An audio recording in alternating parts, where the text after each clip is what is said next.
Are we live for real? I don't know yet. We'll have to see. So, You looking it up on your phone to see if we're yeah. live? Yeah. We're going to check real quick to see if we're live. I think we are. We'll never know. Yeah. Let's see. Are you live and there's no sound? Doesn't work. It says still waiting for us on YouTube. But let's see if it actually... Do you have the DVR turned on? I turned it off. Okay. So it still says waiting. Let's go to here. Okay. So it shows us live here. So let's see if it's actually going to pick it up.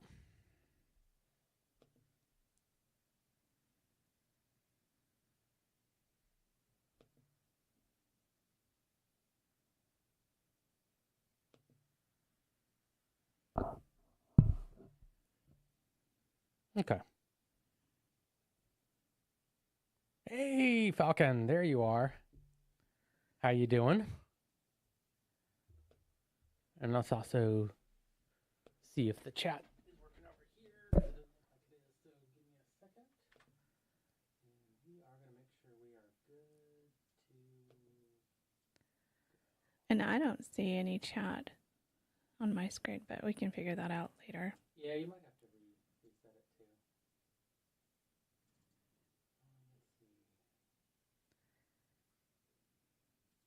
Let's see.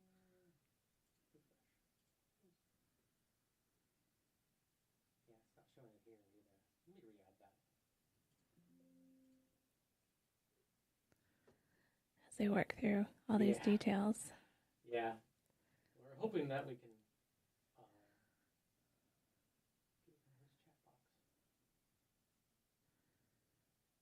And I don't see chat either, so I can't. Yeah, I had to refresh mine. There it is. Chat, add source, Oh, there we go.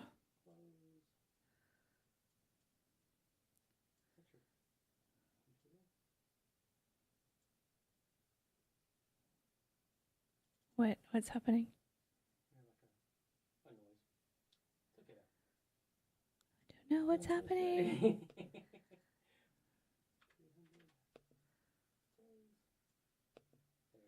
There we go. All right. Okay, let's see if that works. All right. Can you hear us? He says we're live. So yeah, Falcon, are you able to hear us right now? Really? I didn't sign up to be your beta tester.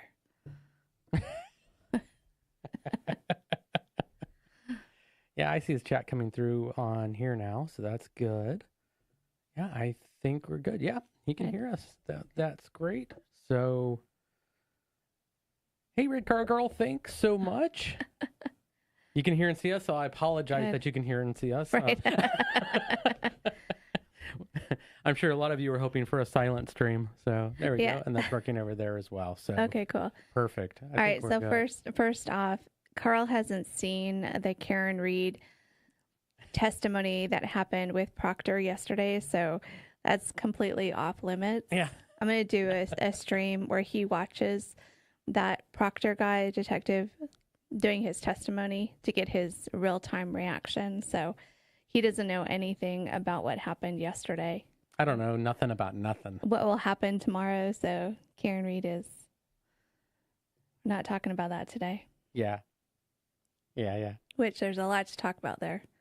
Yeah, and there's a lot to talk about in general too. So, really, I guess we can kind of talk about what we're going to be doing on the live stream, which is this is kind of our chat that we're going to be doing. We're going to do a weekly chat where we discuss what is going on in the world of like crime and cults and stuff like that, so that you guys can kind of pick our brain. We can pick your brain, talk about evidence that we found, stuff that we are interested in, and stuff we missed. Yeah, and stuff we missed because there's so much going on. We miss a lot.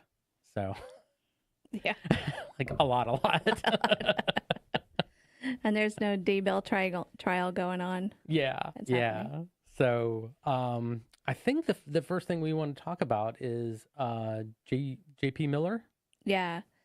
Yeah. So JP Miller did has released 2 TikToks that are completely unhinged. So I want to show, and JP Miller is Micah Miller's husband, the pastor in South Carolina, Myrtle Beach, South Carolina. Myrtle Beach, yeah. And there's a lot of mystery around her death, what happened. And this is his response to that. So if you have any questions, I don't know, you probably are all up to date on this, Micah Miller. Yeah, if you don't, though, let us know, and we'll discuss it. Just let me know when you're ready. Yeah, go ahead, and we'll watch this, because this is pretty funny. So first of all, he's got a Spider-Man in the background. Hey, what is up with that? This is a grown man. When apparently. You say that, but he's a pastor, and he has a life-size Spider-Man in his backdrop. Well, what I find most important about it is that he made sure it was in shot. Yeah. Because, he's already shown off his DeLorean. And like you had said, he's like a 12-year-old. And I feel that's how it is that that he is he's a 12-year-old showing off his toys. Right? Yeah. I've got a DeLorean. I've got a Spider-Man. I'm cooler than you. And now it's like a life-size Spider-Man in the background, and I really don't get it. He's like a little boy in a grown man's body. Yeah. Yeah. So this is from True Crime RI on her TikTok. So we'll just watch a little bit, and then wait. I don't think you can hear that. Yeah. More than wisdom and self-control, so that we can win the war that is up ahead. And I am looking forward to presenting over 350 pieces of proof on what Micah thinks about her family, and what Micah thinks about her lawyer, and the things her lawyer's saying, and the things that her family's saying. Okay, so that confused me too. What Micah thinks about her lawyer, she had already passed when the family got the lawyer. Right? So what does he mean by that? Yeah, well, I'm wondering, is he referring to maybe a lawyer that she got before? Oh, maybe about her the divorce lawyer? Maybe her divorce lawyer? Don't know, but he has 350 pieces of evidence of of what she really thinks about her family. Oh, that's so gross. And it doesn't, none of that matters. Yeah, it has nothing to do with you, JP, involvement in her death. Not 351, not 351. 350 pieces. Falcon, it's probably more like 349. We're going to be honest with you here. He's a bit of an exaggerator. He blew that way out of proportions. It's only 349, not 350. Oh, my God. And Charlotte and all these other people that are saying things, people forget that Micah corresponded with me more than anybody else on planet Earth. And I know her heart. God, he's such a narcissist. Like, just a narcissist. Yeah, so and again, I always like to take people at face value. He's got big ears. Yeah. Sorry. I didn't say, to be honest, about his appearance. Let's take him at face value. She spoke with me more than anybody else. But let's question, what did she speak about? Get out of my life. Stop stalking me. Right. Stop slicing my tires. I'd like a divorce. Yeah. Stop cheating on me. Yeah, I'm sure there was a lot that she said that she didn't say to other people. Jeez. Oh, my God. And I have her text messages, and we're going to disprove all the lies that are out there. And there's so many lies, it seems like everybody thinks the world is flat. And you ask them why, and they say, well, it says on the news the world's flat. Or, Robbie Stinky Harvey said that it's flat. Or JLR never investigates. And those are the 2 people that are kind of close to Myrtle Beach that are talking a lot on TikTok about him. And so he called them out specifically in this TikTok. I responded to Robbie's channel, and I said, congratulations on being called out by the preacher. Yeah. It's so weird. It's such a weird thing to say. And then this whole flat earth, like, it has nothing to do with anything. It's flat. But when I get to court, I'm going to show you that the world is round. And you're going to be shocked at some of the things that you see that Micah says. And we're going to find out actually who is responsible for my wife's death. And Micah will have justice. when it's all said and done, and I'm going to make sure of it. So thank you so much. I look forward to seeing you soon. God bless. It's just like, but if you feel that if he feels that Micah committed self-harm, and what justice is there for her other than blaming her? yeah, because that's what he did on stage. Right. He blamed her. Right. He was like, So I'm just curious of what justice he's referring to. yeah, I don't know. I don't know. He's.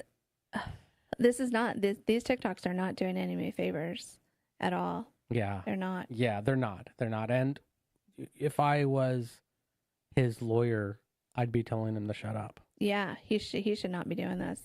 All right, so this is the one. Of course, if I was his lawyer, I would have said, please don't do a 2-hour sermon and then talk about your wife's death at the end of it, in that without way shedding he a did. tear. Or... And sharing her personal mental health struggles. Yeah.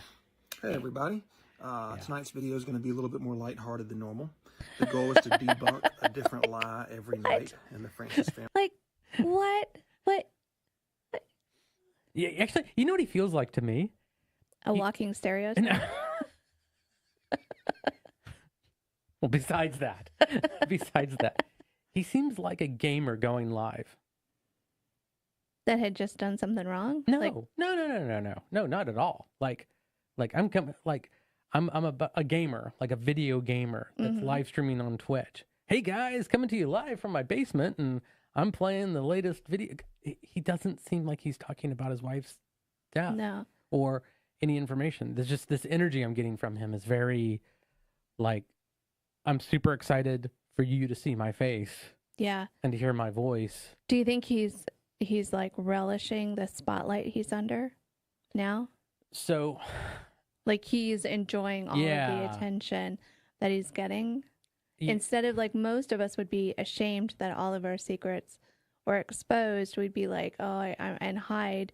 Yeah. He's like, oh, I'm in the spotlight. This is my time to shine. Yeah. So you just got a compliment about your hair. Oh, thank you. Hey, Mace, how are you? Got big hair today. Yeah. We did we changed the lights around so she has a hair light now. I had a hair light, yeah. We have a hair light nice today. shiny hair. We're trying to get better with this. We're trying to get better. Oh yeah, we forgot to do this too. 1% so we better. also changed some of our camera angles as well. So as I'm talking, I could actually change the angle. We're gonna give this a try today, see how this works. And I'll try to remember to switch it over because it is a manual process. But yeah, let's go back to JP because he needs to be talked about more. Right. Probably in his own mind, he needs to be talked about more. Yeah. I would imagine that his image is so curated, the way that he presents himself, the way that he talks, and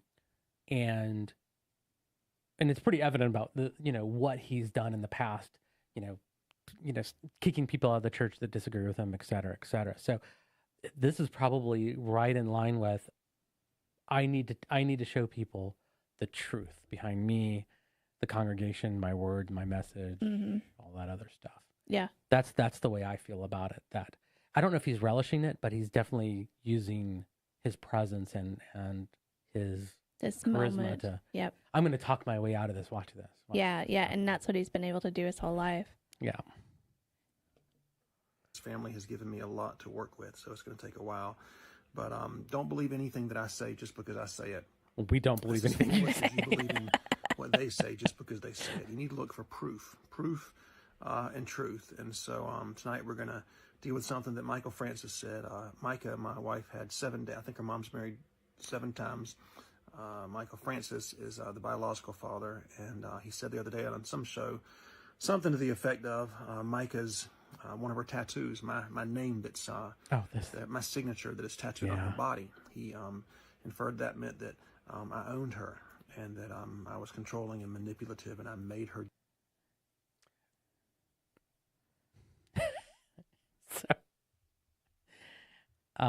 Well, I think he's trying to compare him to Nexium because that's what the Nexium cult leader did. He branded the women. Right. And so I think that's where Micah's father is coming in and saying, this is exactly what JP is doing. Mm-hmm. He branded her beforehand. Right. So I think that's where the dad is making the correlation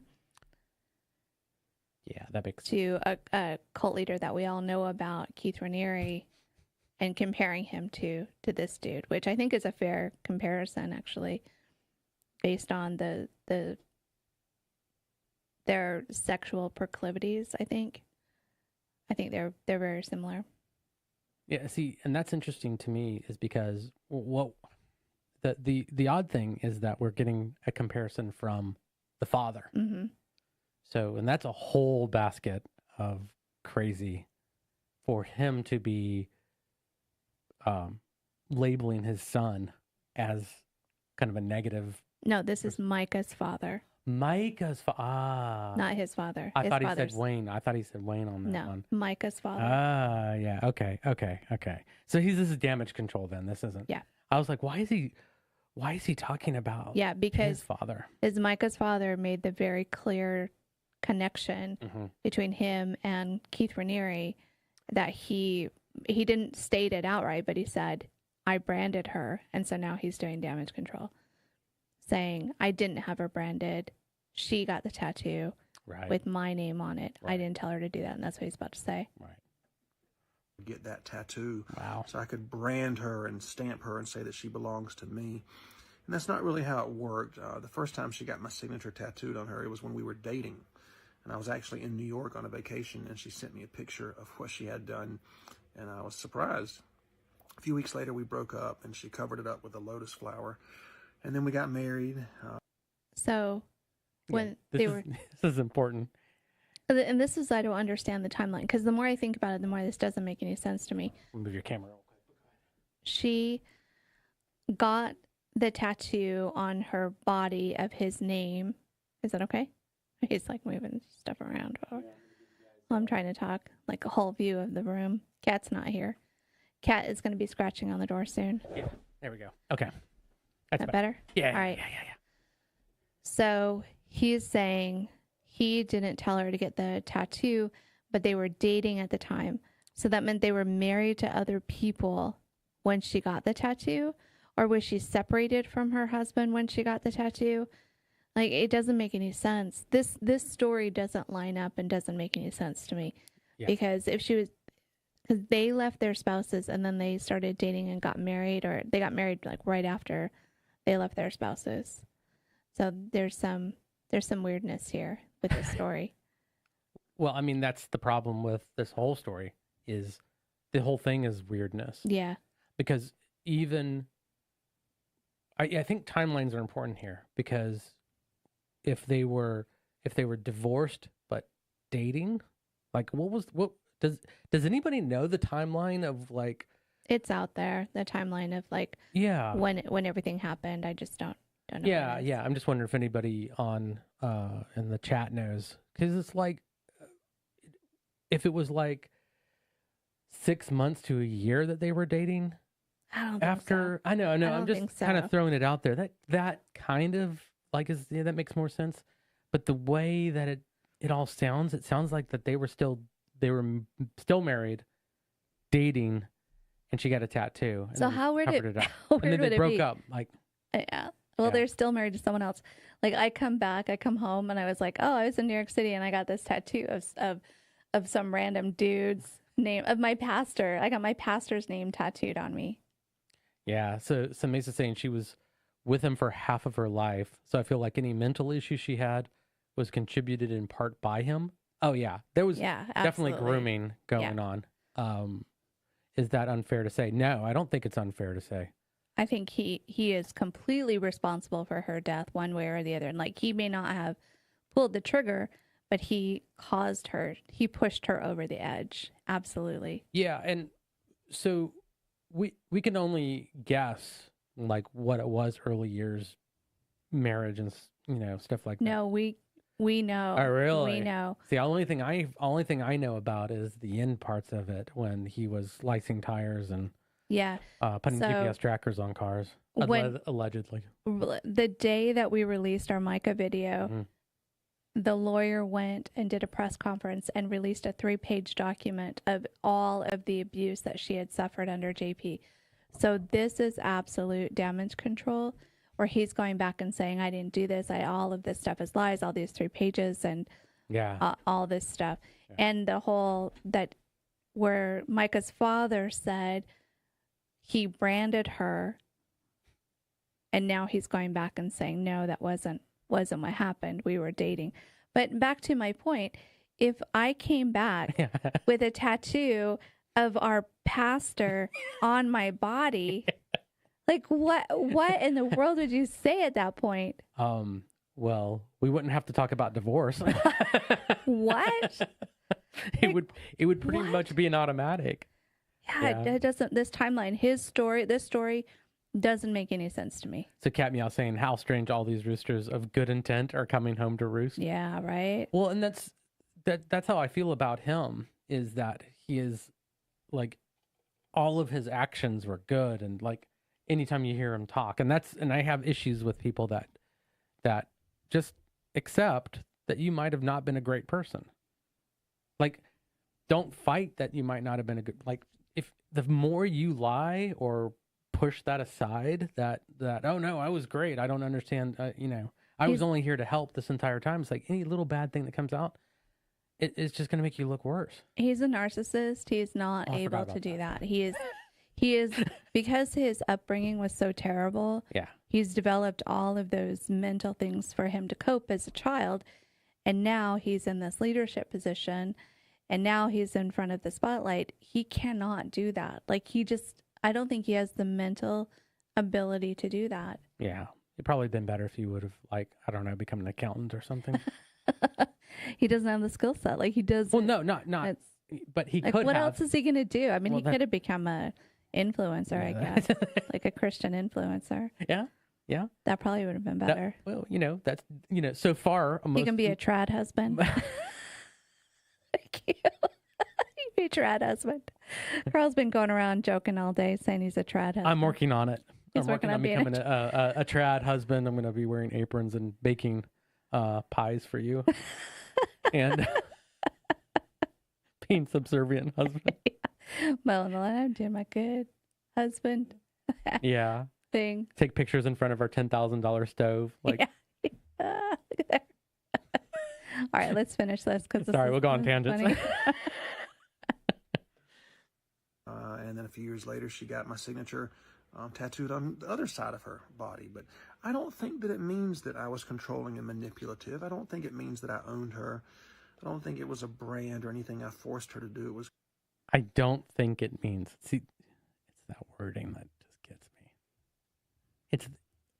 So I don't know if this is making anybody else like kind of feel weird about it. Like, the fact that he keeps saying, I don't feel that this was a brand. I don't feel that. I don't think it means. And I don't think it means that I was controlling her. It's like, well, you would know. Who cares what you think, you jackass? Well, no, yeah.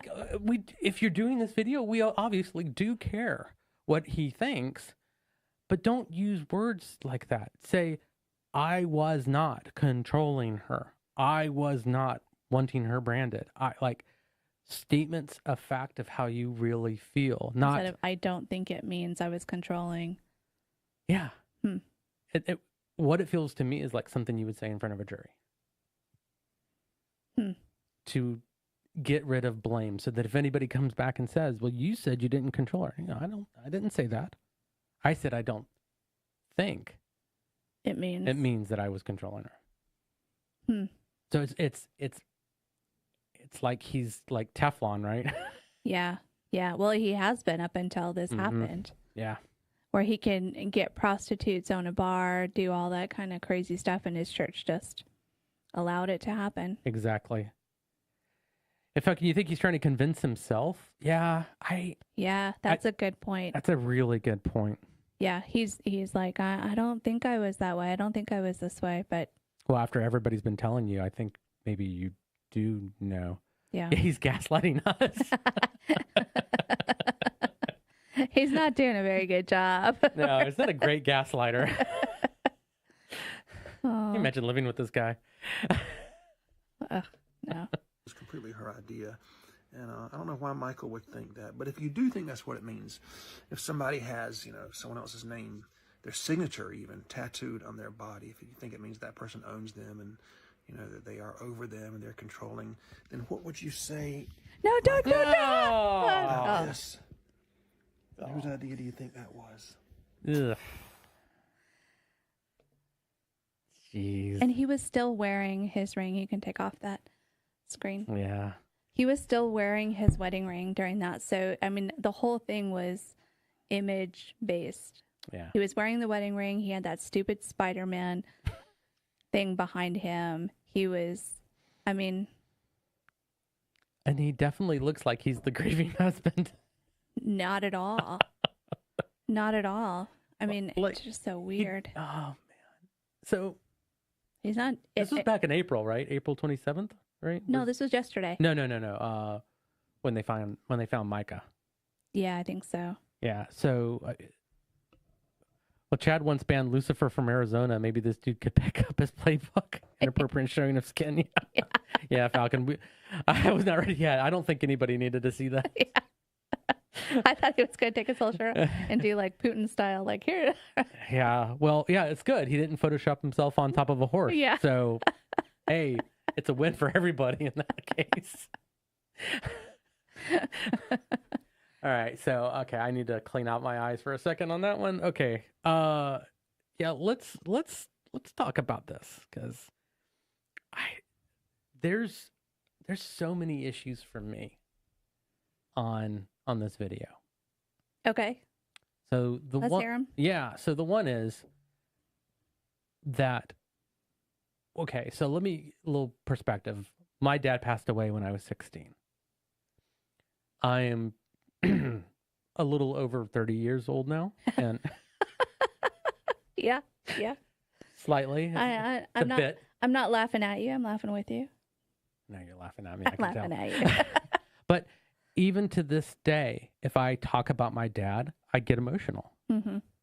It's been 33 years, and I still get emotional about the passing of my dad. Like, I can feel it now. Like, just that pit of the stomach feeling. Just it never mentioning goes away. It never goes away.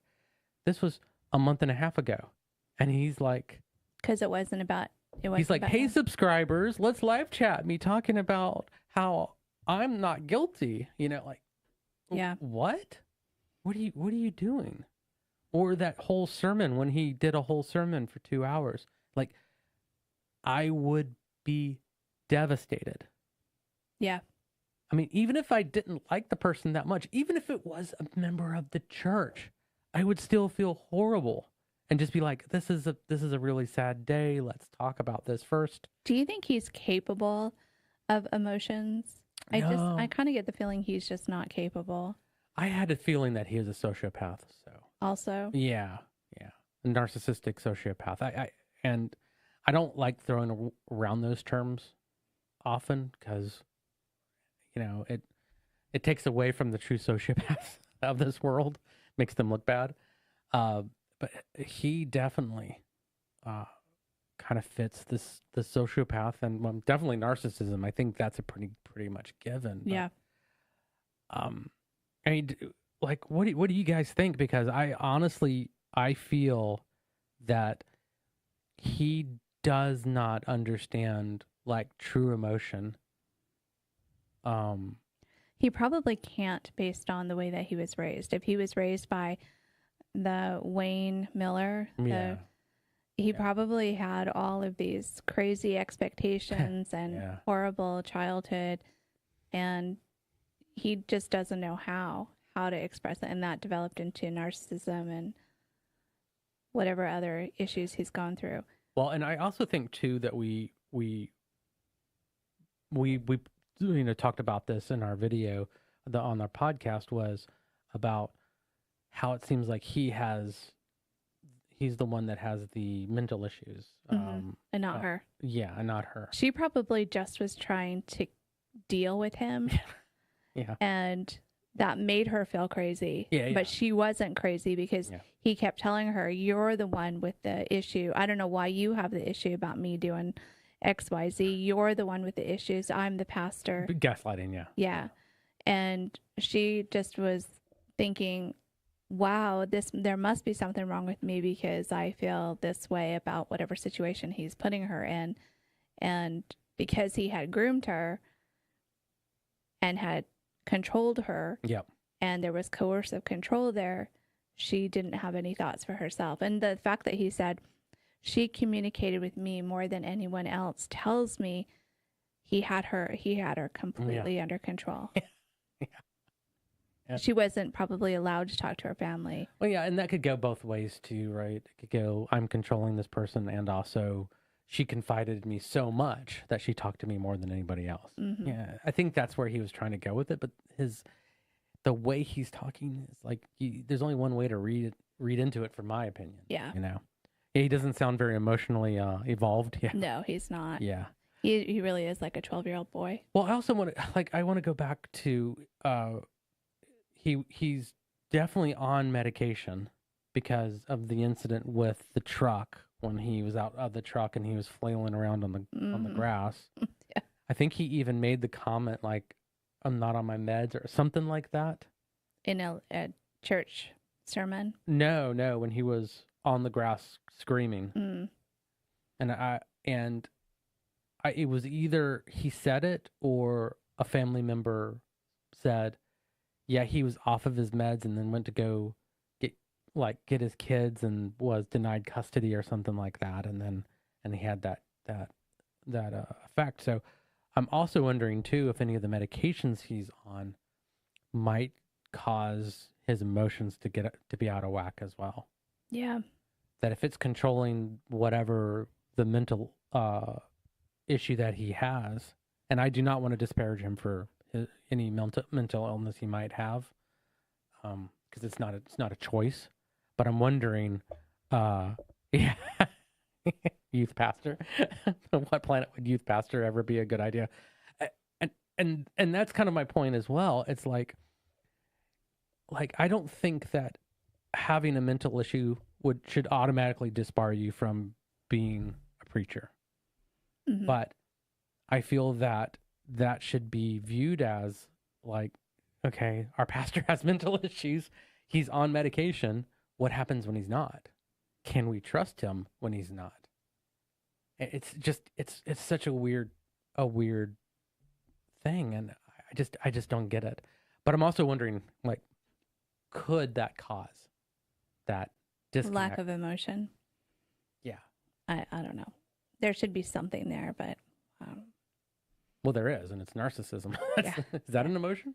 Yeah, he just cares about himself. Yeah. And I think whatever these 350 pieces of whatever. It's 349. Let's just admit it.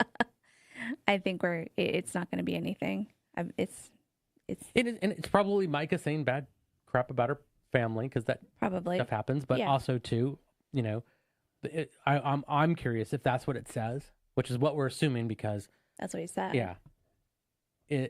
What was he saying to her to put that in her head too? Because we also know that is a method of coercive control, is to remove family members from people's lives. Right. Because if you don't have the family members, you don't have a support structure.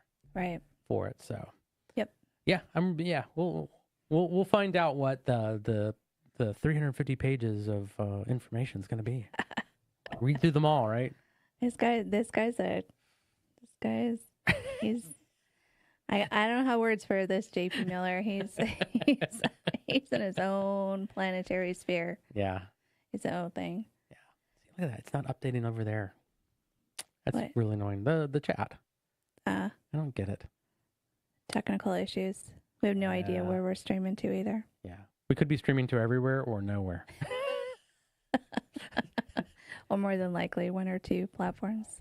Yeah. Well, I have a feeling that Facebook decided to change their parameters, because they said, like, you could create a live event, and then when you went to go join the live event, it's like, well, you can't stream to this. You haven't been on for a month. We tried it 5 days ago, though. So. And it worked. So I don't know. I think Facebook is, like, all these streaming services are kind of fighting with each other. So it's fun, but we'll get all these we'll get everything fixed, and think we'll have a better stream next time. So All right. So the next thing I want to talk about is the ex-Scientology group. yeah, So you need to get a little background on that too, because yeah. I don't know how much background. I always keep track of the cults and cult crimes and the ex communities. And these guys are called suppressives. So the suppressive community, and that's what the Scientologist calls people that leave Scientology or suppressives. okay. So is this a name? Is this a name given to them by the ex-Scientologist, or is it what the Scientologists call ex-Scientologists? It's what Scientologists call ex-Scientologists. Anyone who leaves, they call them a suppressive, is the label they give them. So there's a lot of things going on in the ex-Scientology, but there's a lot of drama happening. And so it's really hard to tell this story and what makes the most sense. Mm-hmm. So a few years ago, when I joined YouTube, I went and looked at the cult that I was raised in, and there were two people that were producing content around this cult. And it was an older couple and a British guy. Yeah, I remember the older couple. Yeah, the older couple and the British guy. They're crazy. I love them. And they were the only ones really producing any kind of content. And so I did a Patreon to one of them, and the other one I didn't. And I would watch both of them kind of on and off, but I'm not really interested in the cult that I grew up in at all. I have no interest in any of because they're constantly changing their teachings and so I don't even keep up. I don't care. But I would give money just as a contribution to support, and it was to the British guy, to his effort. Yeah.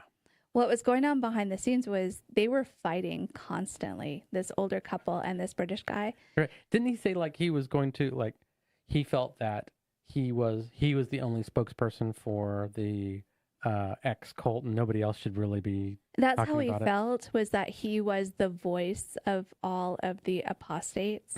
He was the one. And he didn't want any competitors. He didn't want anyone in the space. And he produced good content. He really did. And the older couple, their content was more like us, kind of free-flowing, saying whatever they felt. And they produced good content, too. It was just different than what I was looking for and different than what he did. Right. And then a few years ago, it came out that he's a complete sex pest, this British guy.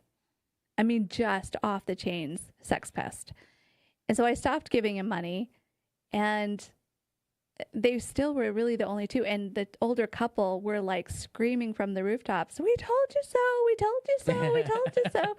Just told you so.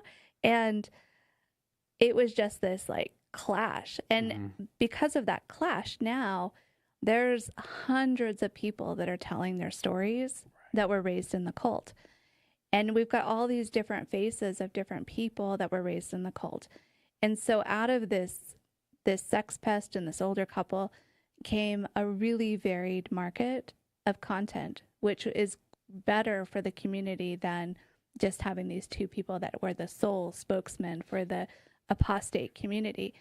And now you can go on YouTube and find someone that looks like you, sounds like you, has a very similar experience to you, and talks about their cult background, and you can relate to that person. During that time, a lot of people were saying, you're feeding the trolls, essentially. You're giving the church power. You're showing ammunition. You're giving it ammunition. Yeah, you're showing how these apostates, how they are bad people and all this stuff, because there was all this fighting and infighting. And it's very similar to what's happening to the ex-Scientology group, the suppressives right now. Right. So Leah Remini and I just had his name in my head, Mark Rinder. Rinder.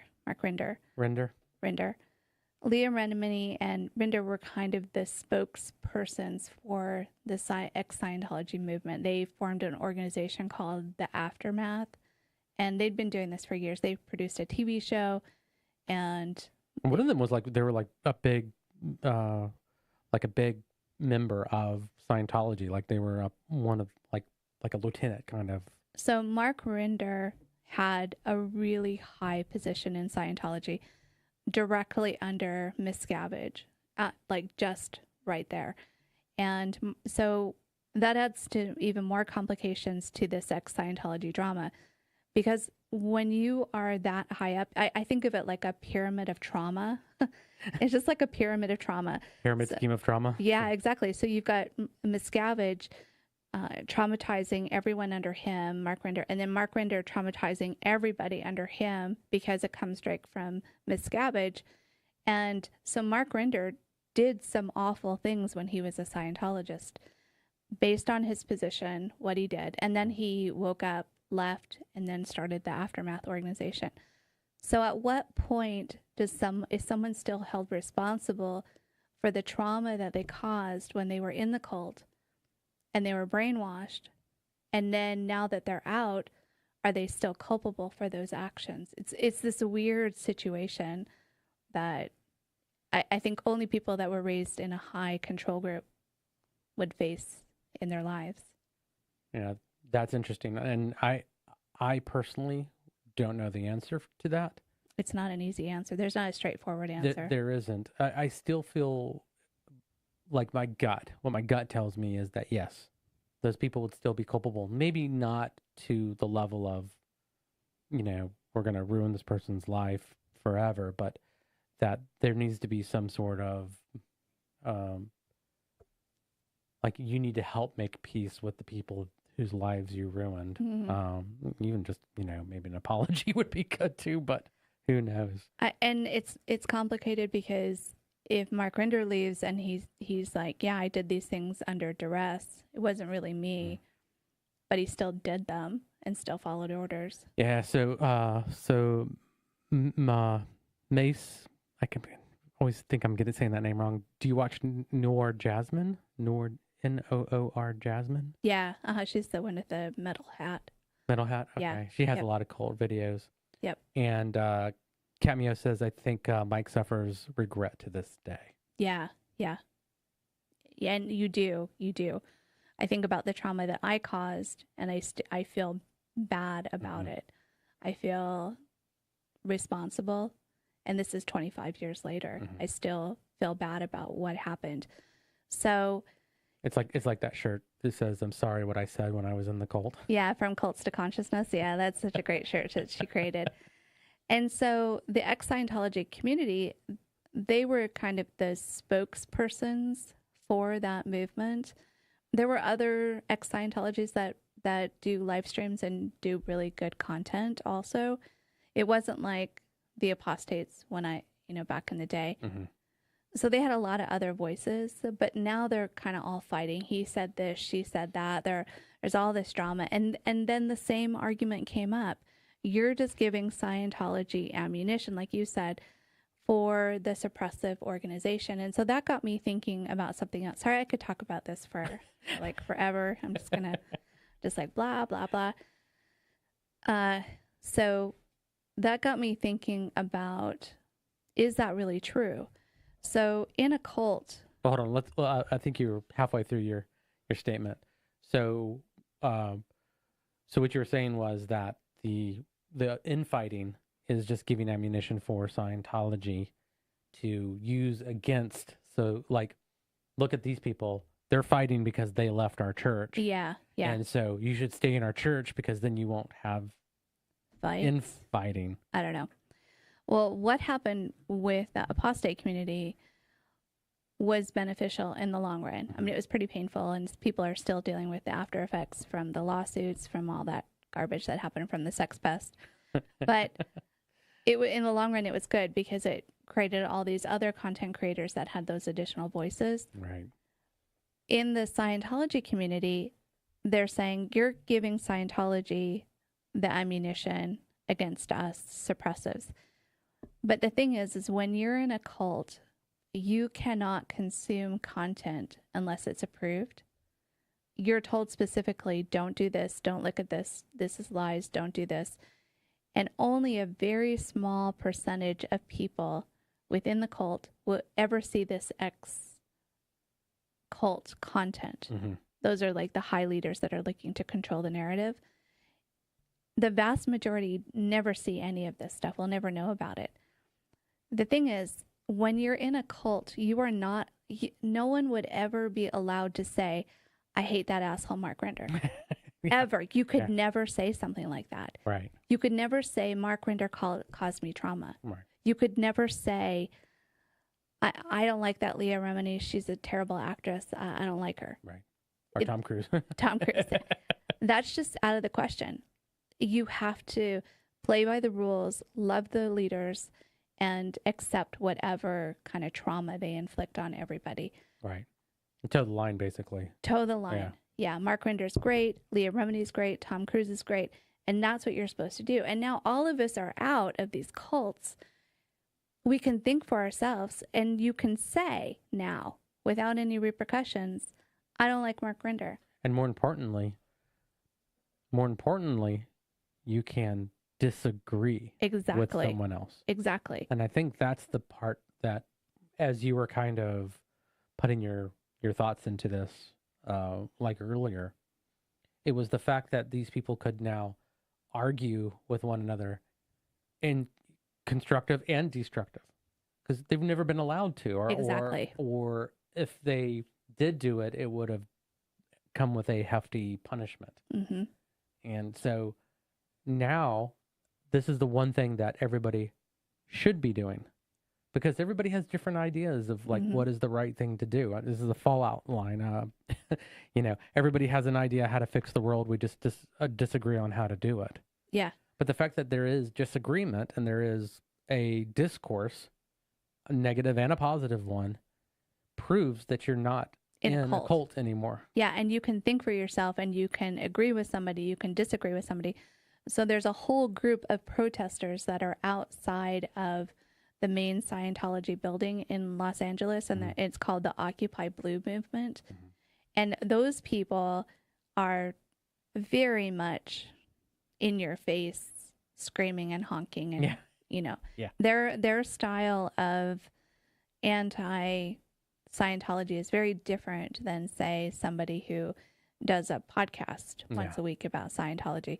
So there's all these different approaches, and they're all kind of angry at each other and mad at each other, or they were. They may have, somebody lost a spouse recently, so they may have kind of are healing some of that.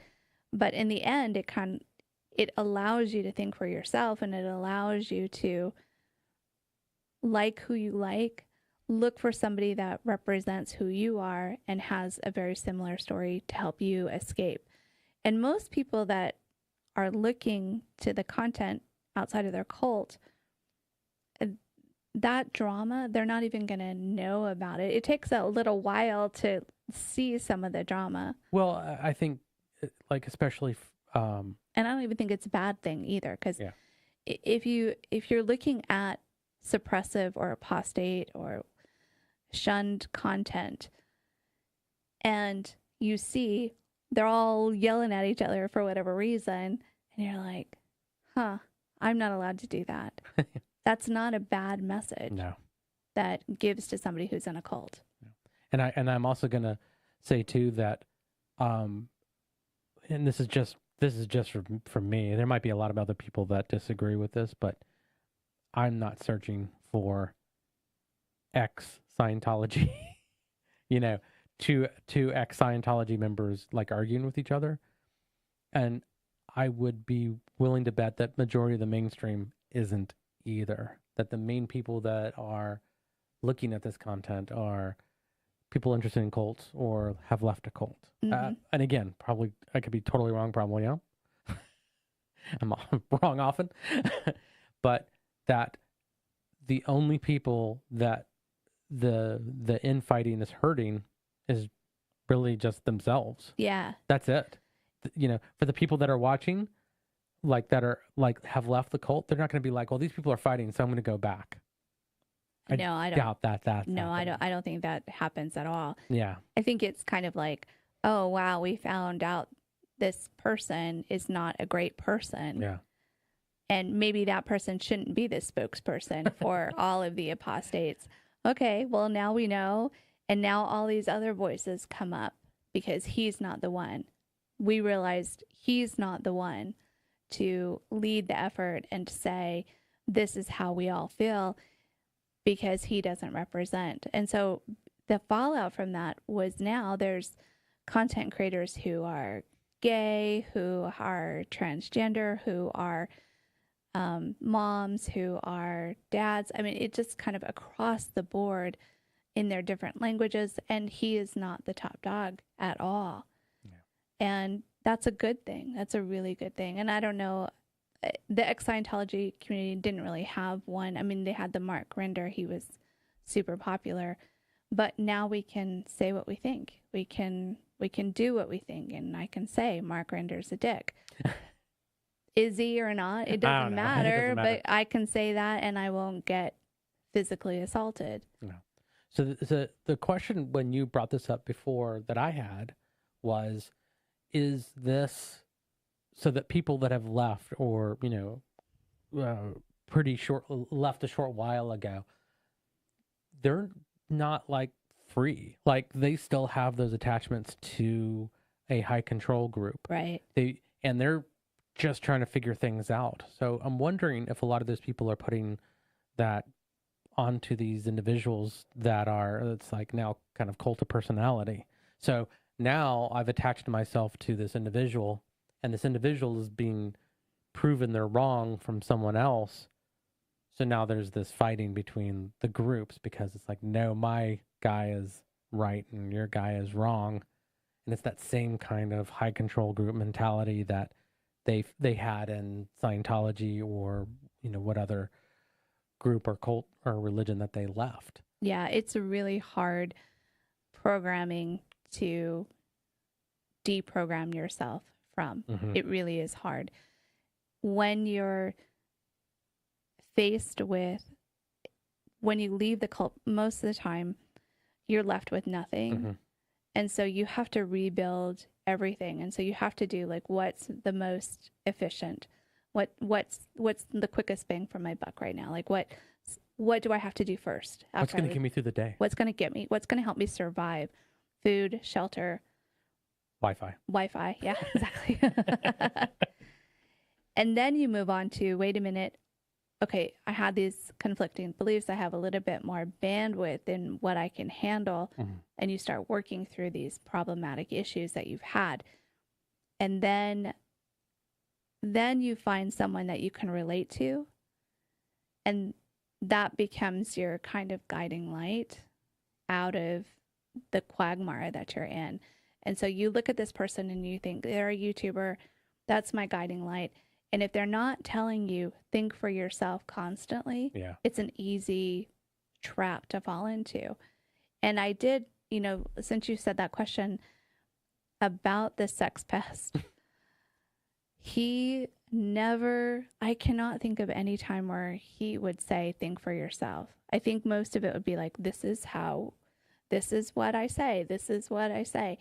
And because he was very articulate, well researched, it's easy to kind of fall into, okay, this is the way with a sex pest. And then after a while, then you have to start thinking for yourself. Yeah, that's interesting. And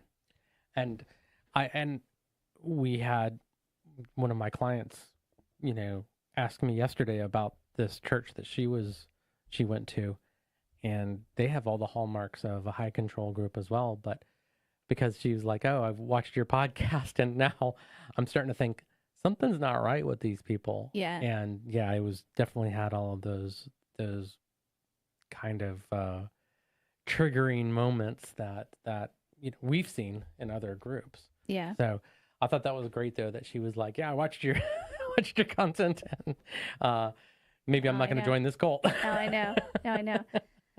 I love this X drama. And I know the Mormons they had some drama a few months ago. Mm-hmm. And there's always, it's just human nature. And we're not in a cult. So we can argue and we can have our opinions and that's it. Exactly. And that's why, when we get our negative comments, it's like, yeah, it kind of wrinkles my feathers a little bit. But it's like, yeah, well, it's because we're not high control group, and you can say whatever you want to. You can say whatever you want to. Say whatever you want to. I don't have a dog in the fight. I just stand back and watch, and I think it's great. Smile and wave. Yeah. Boys, smile and wave. I mean, I would go give water if we were in LA. I'd go give water to the Occupy Blue people. You know, but if I was a neighbor, I definitely wouldn't. Because if I was a neighbor in that neighborhood, oh my God, I would be so angry.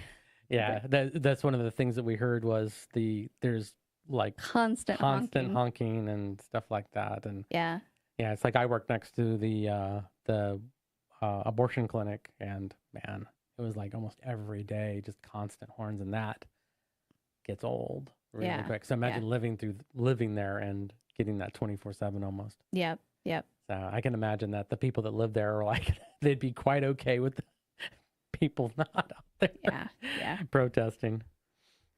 Any comments or anything? Any questions? No. Good. Yeah. Anybody have anything to add or to like? Is actually anybody here an ex-Scientologist? That's a good question. Yeah. And Cat Meow, you were. I think you were talking about Mike. So, do you keep up with the ex-Scientologists, or do you? Are you part of that group? That's a good question. Yeah. It's a good group of people. The ex-Scientologists? Mm-hmm. What's annoying you?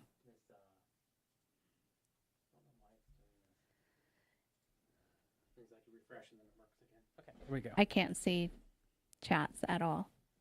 Refresh your page. I think you need to refresh it or reload it again. Yeah, it's this Streamlabs is just wonky. We're trying. We're trying. All right. Well, if nobody has any questions, what's next on your list that you wanted to discuss? All right. So next on my list is this came out in the last. Oh, there you go. Leah and Mike are who gave me the courage to look into XJWs. Yeah. Yeah. Yep. Yeah. So that. Yeah, because they did the aftermath, and what they did was, in the aftermath, one of the episodes they did was on the Jehovah's Witnesses, and that's where a lot of those groups at the time were featured. I think I saw that one. I think I saw and I think they were, if I remember correctly, because I only get bits and pieces, is that that they had brought in a ex-JW member and were kind of. They brought in several. Yeah. So they had a whole group. That's right. They had a whole group of ex-JWs. Yeah. And they were talking about the trauma that they... I recognize so many similar mind farts. Yeah. Yeah. We'd be old. But yeah, they talked about the trauma that the ex-JW, that the Jehovah's Witness organization inflicts on their members. Right. And I think that was like one of the first... A couple of other news organizations have done exposés. Yeah, so it's not current. Falcon saying not current. Are you seeing the chat now? Yeah, okay, I good, see it now. Good, now, good. Yeah, I get it. Currently going to church. I'm loving learning about all these cases. Started with Ruby Franks. Yeah.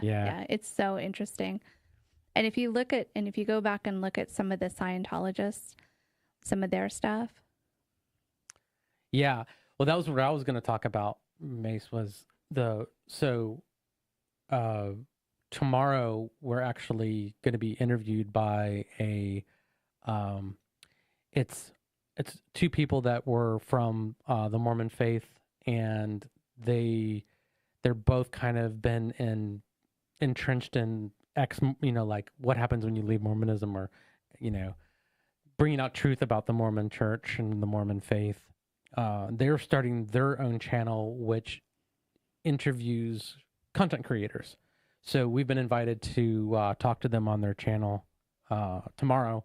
So hopefully we'll have a video up on that too. I'm actually really curious how that's going to work. But one of the things that he said was how closely related Mormonism and Jehovah's Witnesses are. Yeah. And I think it's kind of true that any of these cults that have like remained in America, they all follow these same kind of paths almost, of like the way that they work and the way that they treat people. Like if you go outside of this kind of circle, you get pounded down really quickly. So they've all kind of had to adapt. And I just find it interesting that most of these groups say, "Oh, there's a lot of similarities between these two." Yeah. Well, The yeah. Australian Royal Commission, all cults are damaging. Mormon preparers are having a scandal right now. Is it called Mormon Preparers? Oh, that's interesting. Preparing a people. Yeah, that's Right. preparing a people is kind of what the Ruby Frankie And the Daybells. and the Daybells are all based out of. So all these woo woo people, I love that word woo woo. That's such a great word. The Mormon preppers. It's like, who is crazier? Yeah. Yeah. Yep. Yeah. Yeah. You just. Yep. Any kind of end times people. Well, the Scientologists are weird because the Scientologists don't really, at least I think, they don't believe that we are in the end times, but they make people sign a billion-year contract. So it's similar to similar to the Jehovah. I call Jehovah's Witnesses Johos. That's just what I have. So I'm sorry if you hear me say Joho. G.I. Joho. It's because I have always called the Jehovah's Witnesses Johos. Yeah. Absolutely. Yeah. And if especially ones that are really ingrained, is that your family has been taught to cut you off, not just the religion too. Yep. So it's whenever your family and religion are so intertwined that you can't, if you leave the religion, you leave your family. That's the scary part. Yep. I was going to say something I totally forgot. It's okay. There's our brain farts. Yeah, brain fart. Yeah. All right. So the next thing I wanted to do was talk about this. So go ahead and show. So that happened.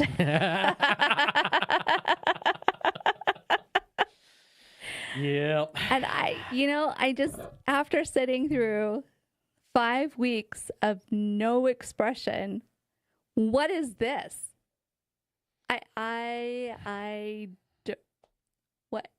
What is happening here? I don't even know. I don't know. He looks more of like a human than he did in the trial in this picture. Yeah. God. Just like. And my joke was he's being led around by the storm. In prison. On death row. What death row inmate is leading him by the storm now?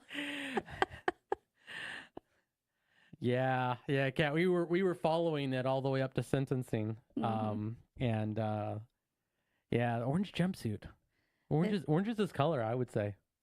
It brings out his murderous eyes. He's smiling. What? Well, I don't know if he's smiling.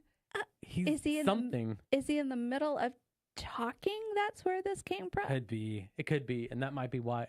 So maybe they took like 4 photographs, and the one where he was talking made him look like he actually had emotion, and they're like, "We'll use that one."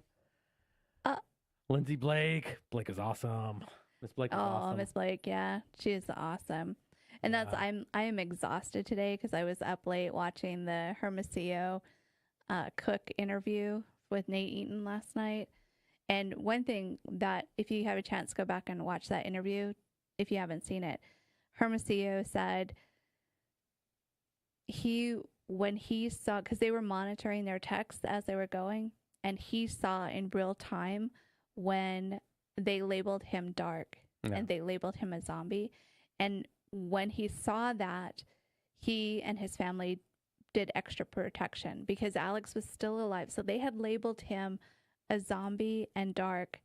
Alex was still alive. They knew Alex was their hitman. Yeah.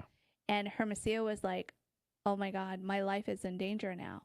It's very clear his life was in danger because Alex had already murdered Charles, attempted to murder Brandon, right, murdered the children, and murdered Tammy. So he knew all this. Yeah. And so he said he was like under a lot of stress when that happened. Wow. That kind of stood out to me. Yeah. And the part that what I felt was weird, and I still, the death of Alex is still the one that gets me. Yeah. Because when they, that case, it has everything. Like it literally, it has everything. So Alex died the day after they found the children, right? No, the day after Tammy was exhumed. That's right. Yeah. So the day after Tammy exhumed, Alex dies. And Natural causes is what they say too. In the interview, Nate Eaton asked him, he asked them, what do you think about Alex's death? And both of them are like, we think what everyone else thinks. Like, how is that even possible? But they did, because he died in the middle of this investigation, they knew they had to do a thorough autopsy on him, and they did. It was in Arizona that I think he died, or Las Vegas, somewhere in that area. Mm-hmm. And Hermosillo said they did a very thorough investigation into the death, and it was natural causes, but none of us can swallow that. Like, it's just so weird. Yeah, and Kat, we agree with you. Like, if you were to say to me, Alex died of natural causes, and just at that, I'd be like, hell no. No. There's no way in hell he died of natural causes. But they did the autopsy. I think they were really looking for that he was murdered or self-harmed or whatever occurred. That is really what they were looking for, and they could not find it. So that is not to say that there's not something that occurred that they couldn't find, that they didn't know about. Because the one thing that we found out in the trial is that if you die from asphyxiation, like a pillow put on your face or whatever, it doesn't leave any. It can not leave signs. It sometimes can, but he didn't die from asphyxia. He died from something in his lungs or heart. Like, there was a medical issue he was suffering from. They didn't find drugs in his system. The whole thing is just very weird. Well, he also said too that he's like, they're going to frame me. Mm-hmm. So maybe he just died of the stress of. Well, he didn't say. He said, "I'm going to take the fall for this." Oh. Because he had done it. Yeah. Very clearly, he had done it, mm-hmm. and he was going to take the fall for it. Yeah. Right. Oh, that's interesting. Yeah. Chad was a sexton for so many years and had probably seen some weird freak accident type deaths. Yeah, that's a really good point. Yeah. Like the couple who died from drinking fish tank cleaner. Oh my God. You can take off my. Oh yeah. Yeah. So yeah. I'm agreeing with you guys. Yeah, how many deaths are linked to those two? So you have Tammy, you have the children, you have the husband, Charles. And I thought there was a fifth one. That's it. That's just the four of them. The four we know. The attempted murder of Brandon. Yeah. And those are. And we're still not sure about Lori Vallow's other husbands that died too mysteriously. Joe Bryan. Yeah, Joe Bryan. Yeah, because Alex was her protector. Yeah. Yeah. Yeah. So probably Joe Bryan, something happened with him too. Yeah, I wouldn't be surprised. But I don't know if that's like it's too late or whatever. And, it's not like they. Yeah, and Alex. That's a good point, Mace. I would put Alex's death on them. Not court of law kind of thing, but I definitely would put him passing away on their shoulders as well. Yeah, I would too. And Lori Vallow, they had a small hearing a few days ago for her. This is the Arizona trial? In Arizona, yeah, for Charles's death. And she didn't show up. She didn't attend. And her lawyers were saying, we've got all of this evidence, all this discovery, and we've only gone through about 10%. The trial is supposed to start August 1st or the first part of August. And they're saying they don't have enough time to go through all of the evidence. 15 terabytes of data of text is that is huge. That's a huge amount of data. But even the prosecution is saying they don't have enough time. So the prosecution is saying they have not had enough time to go through the discovery. The defense is saying we haven't had enough time to go through discovery either. And we don't know if we can make make that 1st of August date for the trial. So they are going to meet again the first week in July to do another status check to see where everyone is, and then either to schedule the trial or to push it off. So we may have a trial in August for Lori, but it may be pushed out. And I get the feeling they're going to push it out, even though she, again, like she did in Idaho, she wants a speedy trial. Yeah, of course she does. So, because she knows that there's no way that they can do a speedy trial because of all the amount of evidence. Yeah. Well, that's what got her out of a death penalty. So it's. Does Arizona have the death penalty? I think they do. Well, she is not. It's a different type of charge, and I don't think the death penalty is on the table for So this. it's not murder one. It's I like don't think murder so. 2 or something like that. I don't think so. I don't. Interesting. Heather Daybell is a stake president. Mm-hmm. What's a stake president? I believe so. I think Lori partly saw Chad as a way to move up in the church as well. Oh, okay. Yeah. Okay. Which is interesting because Heather has since lost her faith and is no longer a practicing Mormon. She has woken up from all this. Mm-hmm. And that's another thing. How many people have lost their faith from... So Chad and Lori were supposed to be collecting the $144,000. And Cat Meow, I know that number is probably pretty triggering to you. They were collecting the $144,000 in that preparing of people, but what they ended up causing was death and a lot of people losing their faith. And I think more than actually who said they've lost their faith, the other people that have never not said, but I know Heather Daybell has lost her faith, and so it has some of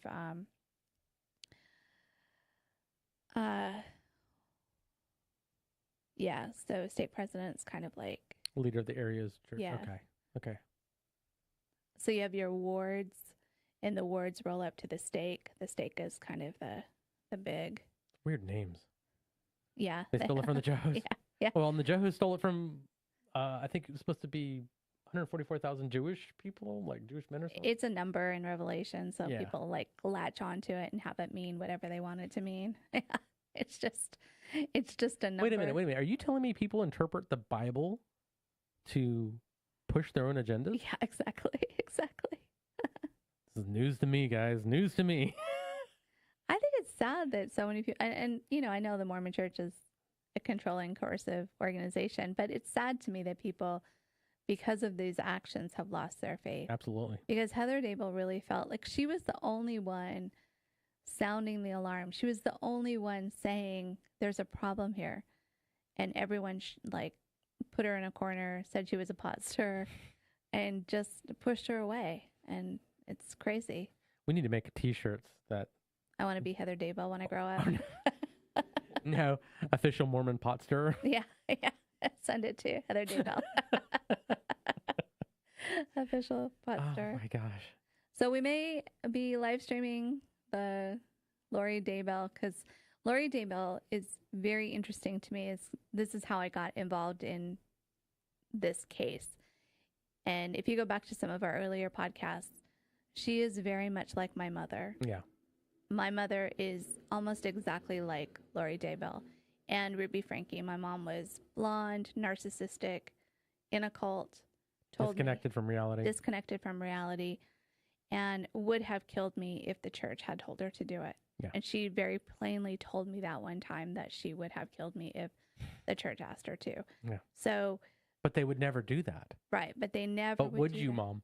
They would never ask. They would never do that. Yeah. So I feel very connected to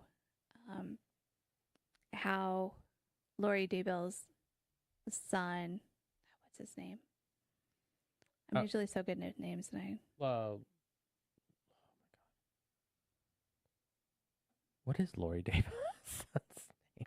I know, it's like right there, and I can't remember his name. But when he did his victim... Colby. Colby. Thank you. There we go, yeah. Thank you, nice. When Colby did his victim... Because I didn't remember that. When Colby did his victim impact statement, it was really emotional for me because he literally lost everything because of his narcissistic mother. And I totally can relate to that. Yeah. And no worry, Falcon. It's cool. I No, couldn't I'm sorry, remember. Garth, it's okay. I couldn't remember Colby's name either. Garth. Sorry. Just the name. It irritates me too. I know those Daybell kids. They are wild. Garth. And so that's why. That's intense. I thought I had mother issues. Yeah. Nicole's got some good mother issues going on. Some really good ones. And maybe one day I'll show I should show a picture of her from the 70s against Lori Vallow and Ruby Franke to show, like, just in physical appearance, how similar she was to all three of them and how ingrained in a cult she was and how narcissistic she was. It's a very weird to all three of those. It just gives me chills. Yeah, it does. And I was lucky enough to meet your mom. Yeah, you were. Yeah, that was a fun day. I have serious mother, and it's so funny. It's like you can get old like me, and still be triggered by a narcissistic mother. Like that stuff just doesn't go away. It does not go away. It's always there. Yep. They do so much damage. Yep. But anyway, that's why I want to join the John Hamm cult. I know. We love John Hamm. He's our favorite cult leader. That's it. So news on Lori Vallow. We maybe we'll live stream that if it definitely is coming up. Yeah. And then I'll have my screensaver be a picture of my mother. With her long blonde hair. Did you want to talk about Odinists? I didn't, because I still can't figure out who they are. I think that's why I want to talk about them. So has everybody heard about the Odinists that are like, it's now kind of gaining in popularity to blame or label people as an Odinist? I don't know. Okay, so the Odinists are a group of individuals that are mainly out of the prison system that follow a white supremacist pagan religion. Mm-hmm. And what they're saying is that they are responsible for the Delphi murders. Well, the guy that Richard Allen is saying that, yes. That the Odinists did it. Yes. Because of some stuff on the bodies of the girls. Right. There's like runes, even though it looks like a handprint, but there's runes on there, which is part of the Futhark. It was part of a blood ritual, which they call a bloat. So Nicole and myself are familiar with these pagan groups. Not the white supremacist prison. We were never a white supremacist in prison. No. We became white supremacists much later on. He's joking. He is joking. I don't know why he would say that on a stream that you can easily cut and re-say. Because it was funny. No. So anyways, yeah, we were we actually were part of a group that was multicultural and didn't shun anybody based on any ethnicity or anything like that. But we met groups in our dealings that were definitely white supremacist. Yeah. And so when the Odinist thing came up, we were like, really? Yeah, it's very weird. So I think we're late in the game for this. I think they came out about 8 months ago and said that, but with the Richard Allen trial coming up, yeah, it's kind of resurfaced. And so maybe when he goes on trial, we can learn more. I am on the fence whether he is Chad Daybell, Lori Daybell, very clear they were guilty from the day one, but I am not so sure whether Richard Allen is guilty or not. Yeah. And Mesa's saying that he interacts probably with law enforcement a lot because he's a pharmacist. I bet he's familiar with Odinism or just got the idea, seen it in the prison. Yeah. Yeah. Yeah, maybe. So one of the things that he had said was that there were 2 prison guards that had patches that said, "In Odin we trust." And, oh, wow. Yeah, Prison guards. Prison guards. Uh-huh. And we do know that these groups work in the prisons as well, not just our Right, because gang members.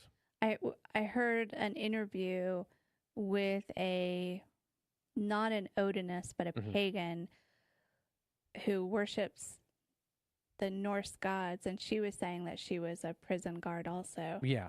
So that's really strange. It is.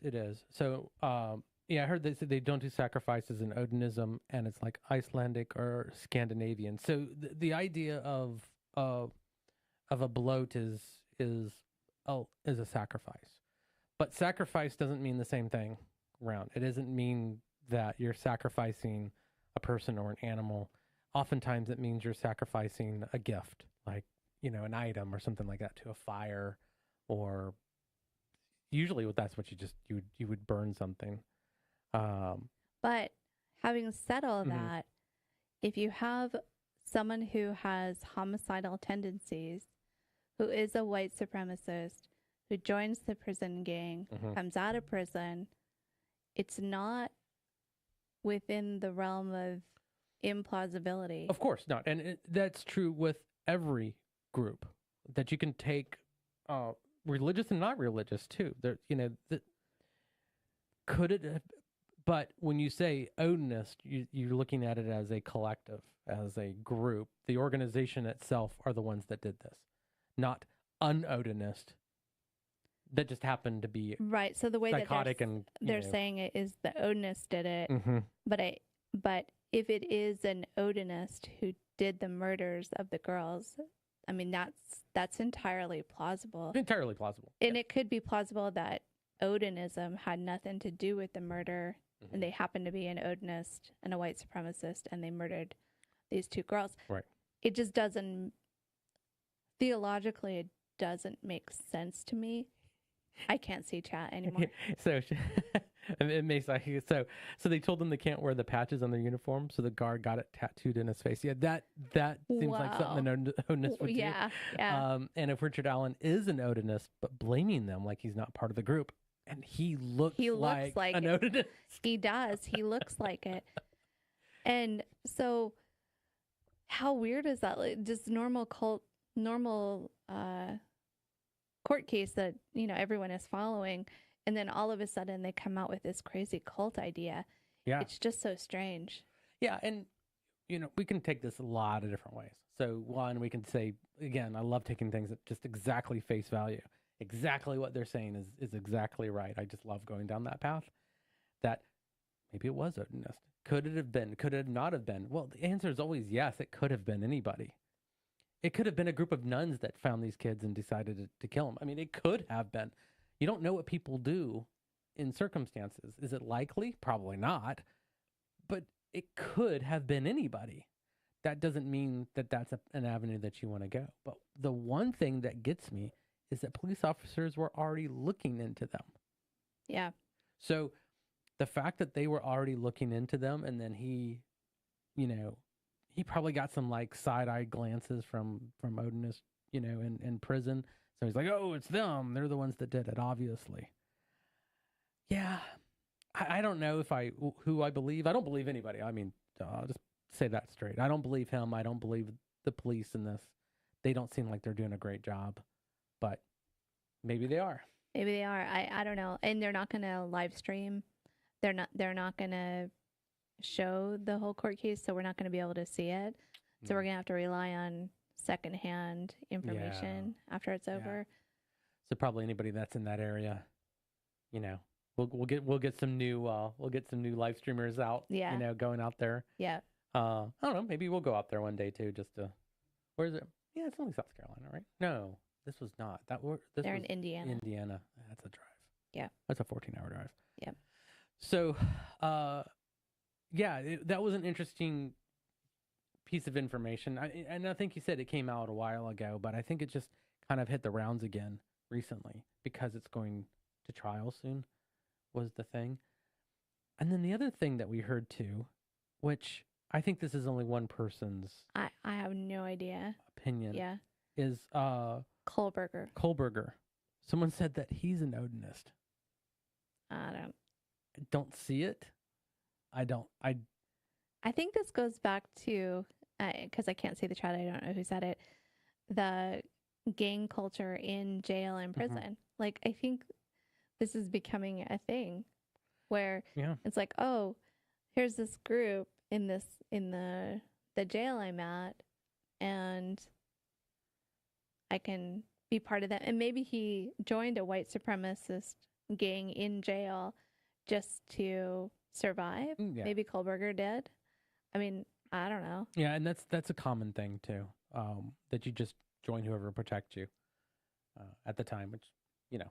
And maybe that's what Richard Allen did. Richard Allen joined the Odinist gang in jail, and Yeah.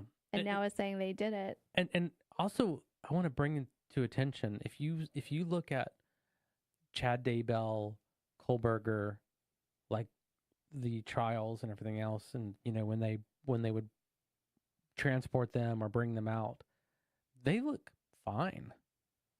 But Richard Allen does not. Look fine. I don't know what's going on.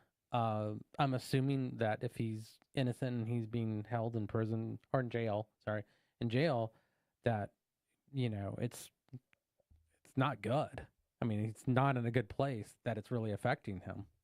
But he looks like he's being either mistreated or it's something psychological. There's something going on with him. He does not look like he's doing good at all. I have questions. I just don't.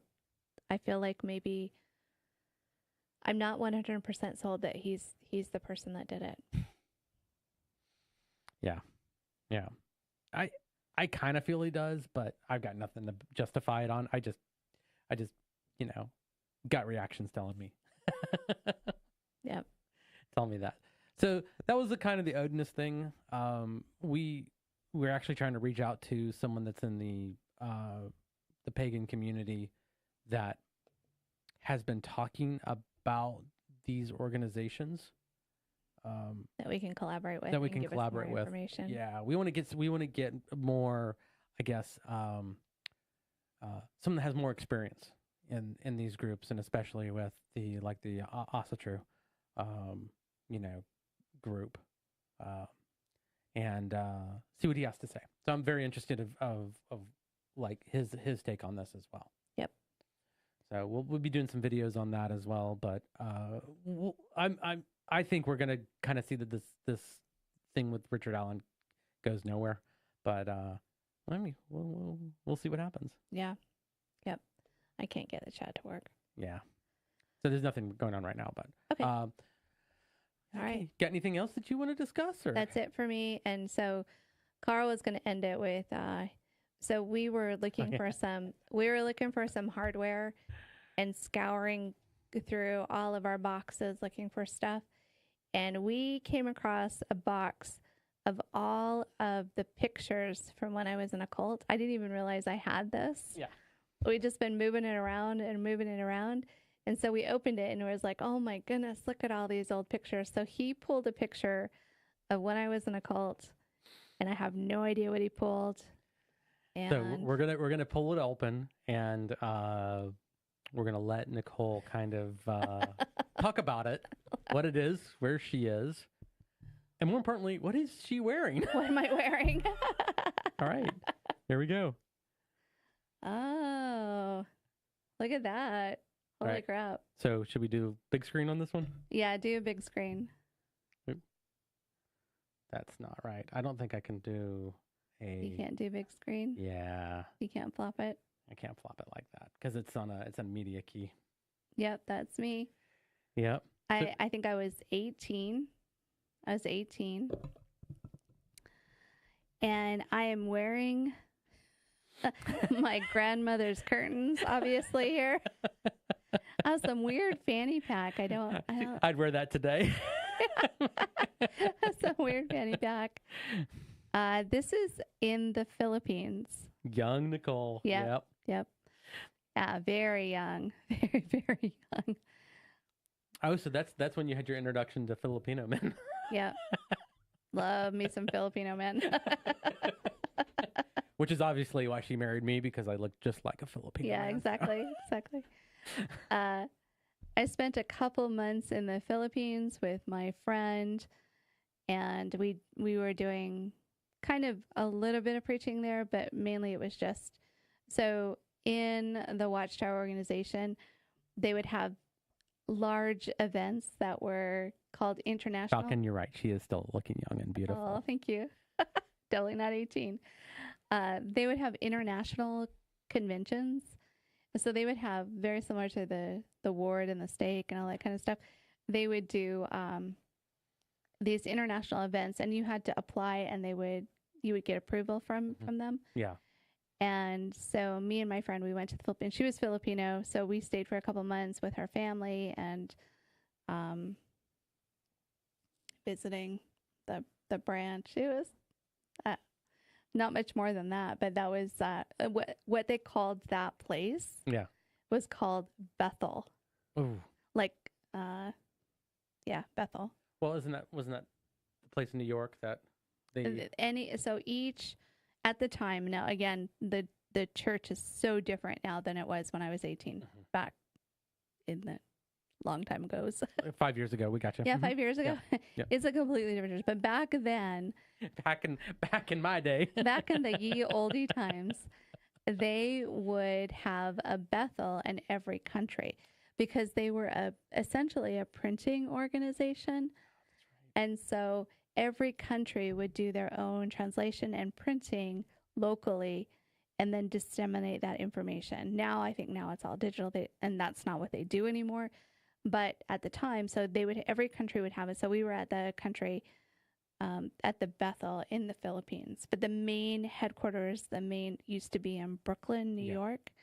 And that was the main Bethel, but this was like a branch Bethel. And they sold that off too oh my God, they made billions, billions. With a big B. Yeah, because they bought that property. I mean, when I used to go to New York and Bethel in the 90s, in the late 80s, 90s, we would get mugged.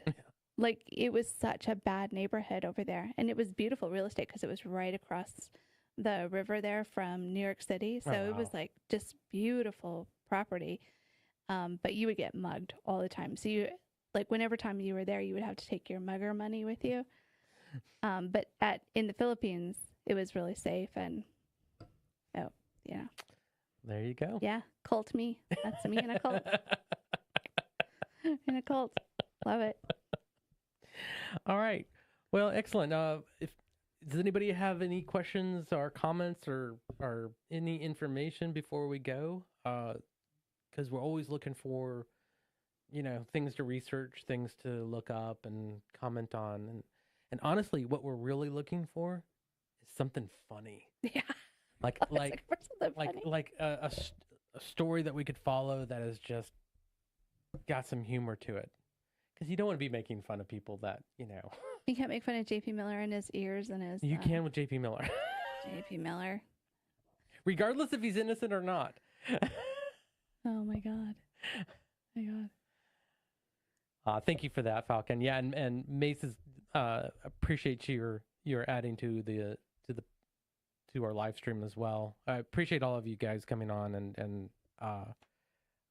talking with us because you guys really helped us out and with the channel growth. So we appreciate you a lot.